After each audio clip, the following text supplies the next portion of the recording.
श्री स्वामी समर्थ हुकमाची राणी या मालिकेमध्ये जबरदस्त असा ट्विस्ट येताना आपल्याला पाहायला मिळणार आहे। राणी घर सोडून गेली या गोष्टीचं इकडे आबांनी खूप टेन्शन घेतलेलं असतं। त्यात इकडे आता ही उर्मिला मालतीला भडकवत असते। आबांना घरातल्या ह्या बिघडत्या वातावरणाचं खूप टेन्शन आलेलं आपल्याला इकडे पाहायला मिळणार आहे।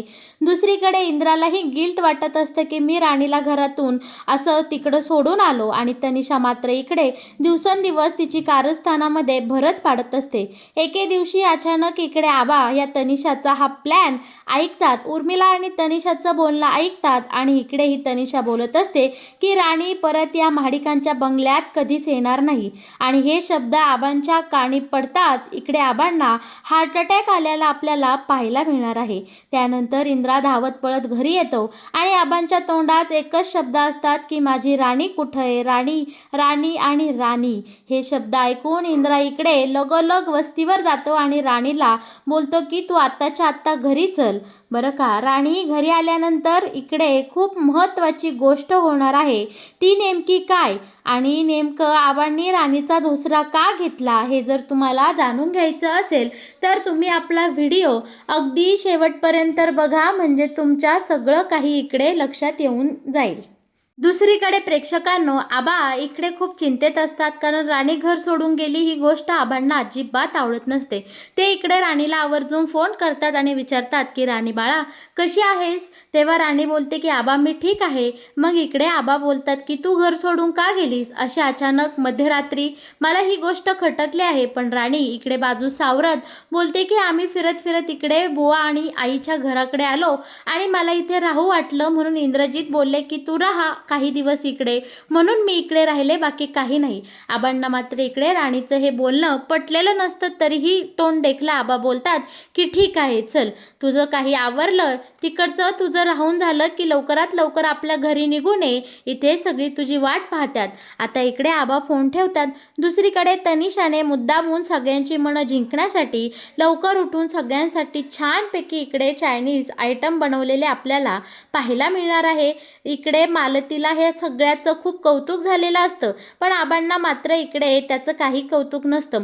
आबांना सकाळी सकाळी तब्येत व्यवस्थित नसते। आता मालती इकडे आबांना बडबड करत असते की तुम्हाला किती वेळा सांगितलं आहे जागरण करत जाऊ नका। यावर आबा बोलतात की अरे राणी इंद्रा घरी नसल्यावर मला झोप कुठून येणार। त्यात इकडे भरीसभर उर्मिला बोलते की बरोबर मलाही झोप लागली नाही हो, पण ही राणी अशी कशी काय आहे। मालती आई तुम्हाला म्हणून सांगते, पण मला ह्या राणीचं वागणं बऱ्याच वेळा खटकतं। इंद्रा भाऊजीने एवढी मेहनत करून राणीला शिकवलं, एवढी मोठी वकील केलं आणि ती त्यांनाच उलटं पालटं बोलत असते। खरं तर इकडे आता ही उर्मिला बरोबर मालतीचं कान भरत असते, पण यावर आबा बोलतात की तुम्ही अजिबात गैरसमज करून घेऊ नका, राणी खरंच खूप चांगली मुलगी आहे। आता आली असेल तिला तिच्या घरच्यांची आठवण म्हणून इंद्रा तिकडे सोडून आला, बाकी काही नाही बरं का। तितक्यात इकडे ही तनिषा छानपैकी मस्त इकडे नाश्ता घेऊन आलेली असते आणि बोलते की सगळ्यांसाठी मी गरमागरम नाश्ता केला आहे नवीन प्रकारचा, आणि हे सगळे पदार्थ पाहून इकडे उर्मिला बोलते की वारे वा, आज काहीतरी घरामध्ये नवीन खायला मिळालं, नाहीतर आपल्या घरात नेहमीच पोहे उपमा रवा हेच पदार्थ बनतात, पण आज तनिषाने कमाल केली, इतके सुंदर छान छान पदार्थ आज आपल्याला नाश्त्याला खायला मिळणार, म्हणून उर्मिला इकडे खूप खुश असते। त्यात मालतीलाही खूप आनंद झालेला असतो। मालती बोलते की अगं कशाला इतकं सारं करत बसायचं, पण लगेच इकडे तनिषा बोलते की अहो आंटी इकडे इंद्राचं मूड खूप खराब आहे ना, म्हणून हे सगळे त्याच्या आवडीचे छान छान पदार्थ मी बनवले आहेत नाश्त्याला, एकदा का त्याने हे सगळं खाल्लं, हे त्याच्या पोटात गेलं की त्याचा मूड आपोआप इकडे छान होऊन जाईल बरं का। प्रेक्षकांनो, आता इकडे मालती लगेच पागळलेली असते। ती लगेच इकडे तनिषाला बोलते की तनिषा तू किती चांगली मुलगी आहे ग, तुझं खरंच कौतुक करावं तितकं कमी आहे। इंद्राची तू किती काळजी घेते। आबांना मात्र ह्या सगळ्या गोष्टी इकडे खटकत असतात, कारण मालती लगेच जिकडे हवा आहे तिकडे तिचं तोंड असतं। आता इकडे लगेच तनिषा आता खूप खुश झालेली असते, पण प्रेक्षकांनो इकडे सगळं उलटच घडून गेलेलं असतं।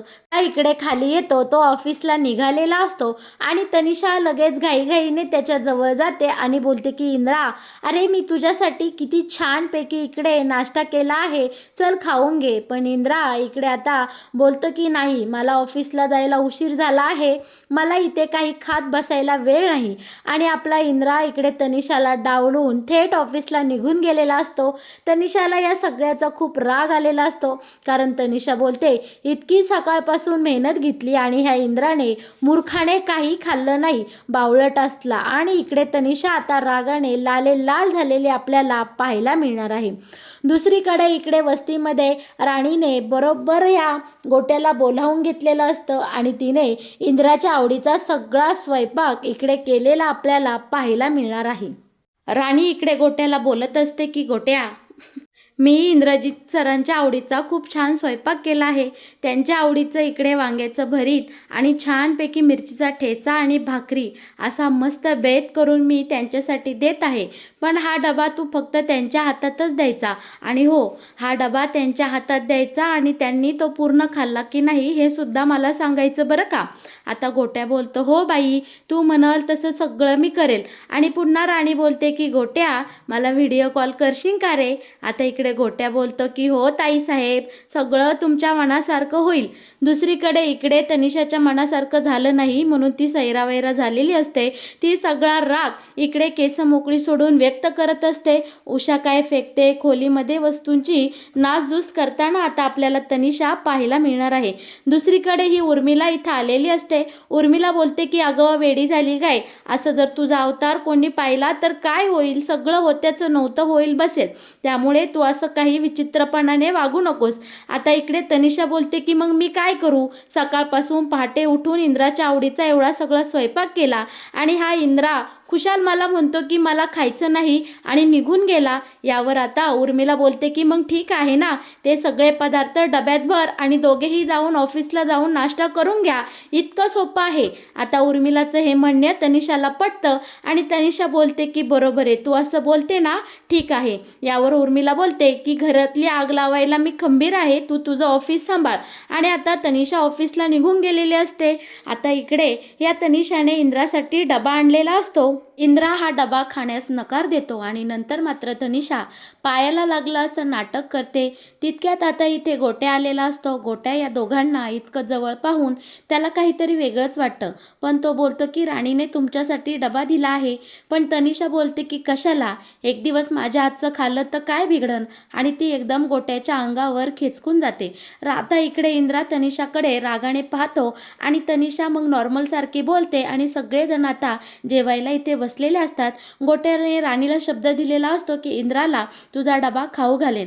आता हे सगळे कामगार इकडे गोड गोड बोलून या तनिषाचे सगळा हा पास्तावाला डबा खाऊन टाकतात आणि इंद्रा इकडे मस्तपैकी राणीने पाठवलेला वांग्याचं भरीत, ठेचा आणि भाकरी हा मस्त डबा तनिषासमोर फिनिश करतो आणि तनिषाला मात्र इकडे खूप जळफळाट झालेला असतो. रागारागात ही तनिषा घरी येते आणि ऑफिसमध्ये घडलेला सगळा प्रकार ती आता इकडे उर्मिलाला सांगू लागलेली असते. उर्मिला बोलते की तनिषा असं येड्यासारखं करू नको, जरा शांत हो बरं. पण तनिषाला मात्र ती काय वागते काय बोलते याचं भानही राहिलेलं नसतं.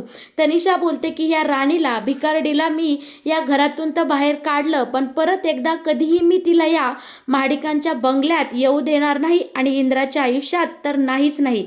मी आता कधीच तिला या बंगल्यात येऊन देणार नाही. आणि तनिषाचं आणि उर्मिलाचं बोलणं इकडे आपल्या आबांनी ऐकलेलं असतं. त्यांच्या कानावर हे शब्द पडतात आणि आबांना इकडे खूप मोठा धक्का बसलेला आपण पाहणार आहोत. आबा विचार करतात की ही तनिषा असं काय करते आणि इंद्रा आणि राणीमध्ये नक्की काय झालं, माझी सून का घराबाहेर गेली, याचा अर्थ राणी परत कधीही ह्या माडिकांच्या बंगल्यात येणार नाही, घरची लक्ष्मी नाराज होऊन गेली की काय. या सगळ्या विचारांनी आता आबांचं डोकं भिनभिनायला लागलेलं इकडे आपल्याला पाहायला मिळणार आहे. आणि प्रेक्षकांनो, इथे होत्याचं नव्हतं झालेलं असतं आणि या सगळ्या घाणेरड्या विचारांनी आपल्या आबांना हार्ट अटॅक आलेला आपल्याला इथे पाहायला मिळणार आहे. आबांना अटॅक आल्यानंतर इथे मालती घाईघाईने आबांजवळ येते, बोलते की अहो तुम्हाला काय झालं. आबा फक्त एकच बोलत असतात, घरची लक्ष्मी घरी कधी येणार, राणी घरी कधी येणार, राणी राणी राणी. आता इकडे आपली ही मालती पुरती घाबरून गेलेली असते. तिने लगोलग इंद्राला खबर केलेली असते की आबांना हार्ट अटॅक आला आहे. आम्ही त्यांना हॉस्पिटलमध्ये इकडे ॲडमिट केलं आहे. आणि इकडे अजय सोबत आपली ही मालती आबांना घेऊन दवाखान्यात जाते आणि आबांना ॲडमिट करते. इकडे मात्र आता इंद्राला खूप टेन्शन आलेलं असतं. इंद्राही लगोलग इकडे हॉस्पिटलमध्ये गेलेला असतो. यावर आता इंद्रा मालतीला विचारतो की आई, नक्की असं काय झालं? आबांना असं अचानक कसं काय झालं? आबांची तब्येत एवढी कशी काय ढासळली? यावर आता मालती बोलते, अरे मला काही अंदाज नाही, पण हे त्या अवस्थेत होते तेव्हा फक्त राणीचा आणि राणीचाच विचार करत होते. ते बोलत होते की घरची लक्ष्मी नाराज होऊन गेली आहे. राणीला लवकरात लवकर घरी घेऊन या. इंद्रा, बाबा तुझ्या आबांना नक्की काय झालं हे मला माहीत नाही, पण राणीमध्ये आणि तुझ्यामध्ये काय झालं रे? तू पहिलं राणीला इकडे घरी घेऊन ये. आता इकडे असं बोलल्याबरोबर आता इंद्राचे डोळे खाडकणी उघडलेले असतात. आबांच्या तब्येतीकडे पाहून आता इकडे मालतीचे शब्द इंद्राच्या कानात सारखे घुमू लागलेले असतात. कसलाही विचार न करता आता आपला इंद्रा इकडे राणीला न्यायला वस्तीवर आलेला आपण पाहणार आहोत. इंद्रा आता इकडे राणीला बोलतो की राणी, आबांची तब्येत खूप ढासळली आहे. आत्ताच्या आत्ता तू तिकडे घरी चल. आपल्या आबांनी राणी तुझ्या नावाचा धोसरा घेतला आहे. मला असं वाटतंय की तू इकडे निघून आल्यामुळे आबांना खूप वाईट वाटते. राणी घरी चल, लवकरात लवकर घरी चल. आता हे शब्द इकडे राणीला कळतात. राणी इंद्रावर खेचकते, बोलते की तुम्ही मला आत्ताशी सांगता का? आबा माझ्यासाठी वडील आहे आणि मला विनंती करण्याची काही गरज नाही. आबांसाठी मी कधीही तिकडे येऊ शकते. बरं का प्रेक्षकांनो, आता राणी लगोलग इकडे हॉस्पिटलमध्ये येते आणि आबांची तब्येतही हळूहळू आता सुधरू लागलेली असते. आबा इकडे बोलू लागतात आणि पहिला शब्द राणी कुठे आहे हाच घेतात. आता इकडे आबा शुद्धीवर आल्याबरोबर डॉक्टर मालतीला खबर करतात आणि मालती लगेच इकडे आबांना भेटायला येते. आबा बोलतात की मला राणीसोबत बोलायचं आहे. राणी कुठे आहे? आता इकडे मालती बोलते की हो हो हो, तुमची सून आली आहे. इंद्रा त्या राणीला आणायलाच गेला आहे. राणी आली का बघा आणि बोला तिच्याशी. पण तुम्हाला नक्की काय झालं? कसलं एवढं टेन्शन घेतलं आणि राणीच्या नावाचा का जप करताय? आबा बोलतात की मला फक्त राणीसोबत बोलायचं आहे. आता इकडे राणी आलेली असते. राणीला पाहून आबांना दिलासा येतो. आबा बोलतात की अगं बाळा, कुठं गेली होतीस? तू हे घर सोडून का गेलीस? आत्ताच्या आत्ता तू आपल्या घरी परत ये. बरं का प्रेक्षकांनो, आता इकडे आबांना नक्की राणीला काय सांगायचं असतं हे तर बाजूलाच राहतं, पण आबा पहिली इकडे राणीने घरी येण्याची फरमाईश करतात. आता इकडे इंद्राला आबा खडसावतात आणि बोलतात की इंद्रा, आत्ताच्या आत्ता तुमच्या दोघांमध्ये काय झालं असेल ते मिटून घ्या आणि तू माझ्या राणीची आत्ताच्या आत्ता माफी माग. राणीशिवाय आपल्या घर शोभा नाही. ती आपल्या घरची लक्ष्मी आहे आणि घरची लक्ष्मी अशी नाराज होऊन माहेरी जाऊन राहिली तर कसं चालणार? एकतर तुमच्या वाईटावर खूप लोक उठले आहे. तुमचा संसार मोडण्यासाठी काही लोक इकडे तयारी करत आहे आणि तुम्ही दोघे असं का करता, का वागता? आणि प्रेक्षकांनो, इकडे आबांनी आता इंद्राची चांगलीच कान उघडणी करत आता इकडे राणीची माफी मागायला लावलेला आपल्याला पाहायला मिळणार आहे. आणि इकडे आबांच्या शब्दाखातर आणि राणीवरच्या प्रेमासाठी आपला इंद्रा राणीची इकडे आता पाय धरून माफी मागताना आपल्याला पाहायला मिळणार आहे. राणी बोलते की अहो इंद्रजित, हे कशासाठी? माझा तुमच्यावर कसलाही राग नाही. प्लीज तुम्ही असं करू नका. आणि राणी आबांजवळ येते आणि बोलते की आबा, तुम्ही अजिबात काळजी करू नका. मी आपलं घर सोडून कुठेही जाणार नाही. तुम्ही अजिबात चिंता करू नका. अशा प्रकारे आपल्या आबांनी इंद्राला चांगलंच खडसावून राणीची माफी मागायला लावलेलं आपण इकडे पाहणार आहोत. तर मग प्रेक्षकांनो, कसा वाटला तुम्हाला हुकमाची राणी या मालिकेत येणारा हा नवीन ट्विस्ट? या मालिकेत येणारे असेच नवनवीन ट्विस्ट जर तुम्हाला सगळ्यात आधी जाणून घ्यायचे असतील तर तुम्ही आपल्या चॅनलला नक्की सबस्क्राईब करा आणि हो, आपल्या या व्हिडिओला लाईक केल्याशिवाय अजिबात कुठे जाऊ नका. तुम्ही माझा हा व्हिडिओ अगदी शेवटपर्यंत पाहिला म्हणून मी तुम्हा सर्वांचे इकडे मनापासून आभार मानते. धन्यवाद.